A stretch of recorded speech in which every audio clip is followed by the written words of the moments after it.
Hello everyone, সবাই কেমন আছো? আশা করি ভালো আছো। তোমাদের ভালোবাসায় আমি অনেক অনেক ভালো আছি। তোমাদের দেওয়ালি কীরকম কাটলো একটু কমেন্ট করে জানিও। আমার তো বেশ ভালোই কেটেছে। ছোটোখাটো আয়োজনের মাধ্যমে একটু উৎসব পালন করেছি, সেই ভিডিওটাই তোমাদের সঙ্গে একটু শেয়ার করছি। তোমাদের তো ঠাকুরঘর আমি অনেকবার দেখিয়েছিলাম, আবার তোমাদের সঙ্গে সেই ঠাকুরঘর দিয়েই শেয়ার করলাম। কারণ আমার ঠাকুরকে ফুল দিয়ে সাজাতে ভীষণ ভালো লাগে, তাই ফুল দিয়ে সাজিয়েছি। তাই তোমাদের সঙ্গে ঠাকুরঘরটি দিয়েই প্রথম ভিডিওটি শুরু করলাম। আশা করি সবাই ধৈর্য সহকারে ভিডিওটা দেখবে। কালী পুজোর রাতে দেখো, আমি কালী পুজোর রাতে ঠাকুর ঘরে বসে ঠাকুরের সামনে আগে মোমবাতি প্রদীপ দিয়েছি। আর এখানে থালার মধ্যে যে প্রদীপগুলো সাজিয়ে নিয়ে জ্বালাচ্ছি, এটা হচ্ছে ভিডিও তৈরি করব সেই জন্য। তাছাড়া বাইরে বাইরেও প্রদীপ দিতে হবে, তুলসী মঞ্চে দিতে হবে, আরও অনেক জায়গায় দিতে হবে, ঘরের দুয়ারে, বাইরে, গেটের বাইরে।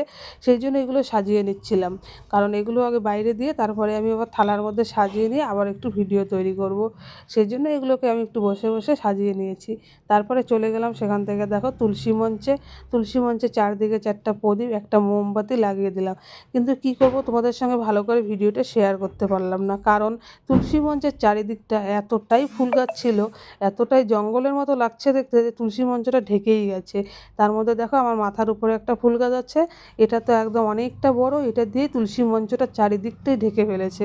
আর আমাদের বাড়ির নিয়ম হচ্ছে কলা পাতার মধ্যে 14টা প্রদীপ 14 পুরুষের নামে দেওয়া। কারণ অনেকে 14 মানে যে চতুর্দশী, যে চতুর্দশী মানে ভূত চতুর্দশী যে থাকে সেটাতে সবাই দেয়।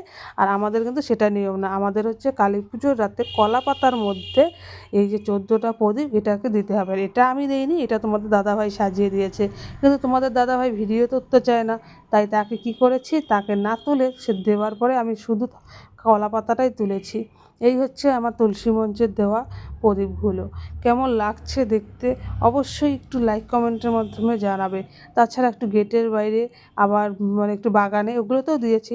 ওগুলোতে যে অন্ধকার, ওগুলোতে আর ভিডিও সেভাবে তোলা হয়নি, শুধু বাড়ির ভেতরটুকুই তুলেছি। সেখান থেকে চলে গেলাম বাড়ির বাইরে। বাড়ির বাইরে সিঁড়ির সামনে দেখো, এখানে আমি প্রদীপ, মোমবাতি এগুলো সাজিয়ে দিচ্ছিলাম। প্রথমে আমি প্রদীপগুলো সাজিয়ে দিয়েছি, তারপরে মোমবাতিগুলো জ্বালিয়ে দিচ্ছি, ওটাও দেখতে ভালো লাগে। তারপরে দেখো কিছু বাজি, এটা নিয়ে আসা হচ্ছে ছেলের জন্য। ছেলে তো প্রচুর আনন্দ করবে, সেই আনন্দের জন্য বাবা চলো এটা করো সেটা করো নিয়ে হাজির। কিন্তু ছেলে একটাও তুলতে পারলো না। এগুলো সব কী করলো, তার বাবাকে দিয়ে ফাটাতে হলো। একটা বাজিও সে ফাটাতে পারলো না, কারণ সে তো ভয় পায় বাজি ফাটাতে। বাজিতে আমারও ভীষণ ভয়, তাই সবগুলো তার বাবাই এখানে বসে বসে ফাটিয়ে দিল। ছেলে বসে বসে দেখলো, আনন্দ করলো, আর আমি বসে বসে ভিডিও করলাম। তারপরে দেখো সেই বাইরে আমাদের গ্রিলের মধ্যে একটু লাইটিং করা হয়েছে, বেশি না, হালকার মধ্যেই করেছে, তোমাদের দাদাভাই করে দিয়েছে। দেখো দুদিক দিয়ে বেশ ভালোই লাগছে। কালী পুজোর রাতে একটু লাইটিং না করলে হয়, সেজন্য লাইটিংটা করা। ভিডিওটা কেমন লাগলো অবশ্যই লাইক কমেন্টের মাধ্যমে সবাই জানাবে। সবাই ভালো থাকবে, সুস্থ থাকবে, সবাই টাটা।